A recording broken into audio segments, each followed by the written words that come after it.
கோரிக்கை நிறைவேறாத பட்சத்தில் எந்தவொரு அரசியல் கட்சிக்கும் வாக்களிக்கப் போவதில்லை என வேலையற்ற பட்டதாரிகளும் அவர்களது உறவினர்களும் மட்டக்களப்பில் இன்று சத்திய பிரமாணம் செய்தனர்.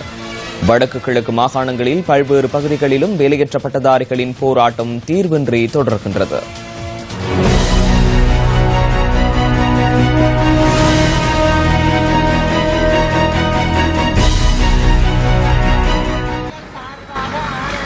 மட்டக்களப்பு மாவட்ட வேலையற்ற பட்டதாரிகள் காந்தி பூங்காவில் முன்னெடுக்கும் போராட்டம் 34வது நாளை எட்டியுள்ளது.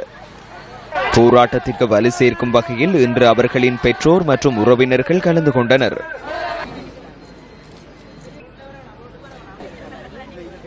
வேலைவாய்ப்புகளை வழங்காவிடின் இனிவரும் காலங்களில் எந்த கட்சிக்கும் வாக்களிக்கப் போவதில்லை என இதன்போது சத்திய பிரமாணம் செய்யப்பட்டது.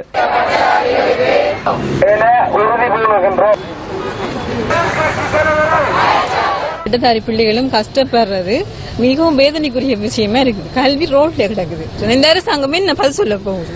இன்றைக்கு நல்லாட்சின்றாங்க, அவங்களே சொல்லி கொண்டிருக்காங்க. இந்த பொதுமக்கள் யாரும் சொன்னது நல்லாட்சி? அடுத்த தேர்தல்ல அடுத்த இதுகள்ல இவங்களுக்கு என்ன நாங்க பதில கொடுக்க போறோம்ன்றத இவங்க பொறுத்திருந்து பார்க்க வேணும். எங்களுக்குரிய உரிமைகளை அவங்க பெற்று தரலன்னு சொன்னா, எங்கட பட்டதாரி மாணவர்களை பிரச்சனை தீக்கன்னு சொன்னா, இவங்களுக்கு நாங்க மக்கள் ராட்சி ஜனநாயகம் என்னட்டு நாங்க காட்டுவோம்.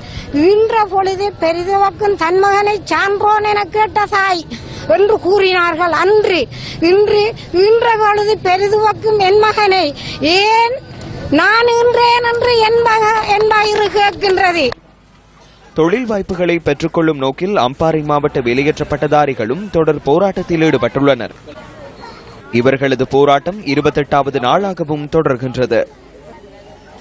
இந்த அரசியல் பிரமுகர்கள் அவர்களுக்கான சௌகரியங்களை மாத்திரம் பெற்றுக் கொள்கிறார்கள். ஆனா எங்களுக்கு அவங்க எந்த ஒரு உறுதியான முடிவும் பெற்று தரல. பாராளுமன்றத்தில் பட்டதாரிகள் பற்றிய பிரேரணைகளை கொண்டு வர சொன்னா அவங்க என்ன செய்யறாங்க, அவங்களுக்கு தேவையான சௌகரிய பிரேரணைகளை அவர்கள் ஒப்படைத்திருக்கிறார்கள். அதாவது சொகுசு வாகனங்கள் மற்றது சொகுசு வீடுகள் பற்றிய பிரேரணைகளை அவர்கள் ஒப்படைத்திருக்கிறார்கள். இந்த நாட்டின் இந்த நல்லாட்சி அரசாங்கம் நாட்டு மக்களுக்கா இல்ல நாடாளுமன்ற மக்களுக்கா?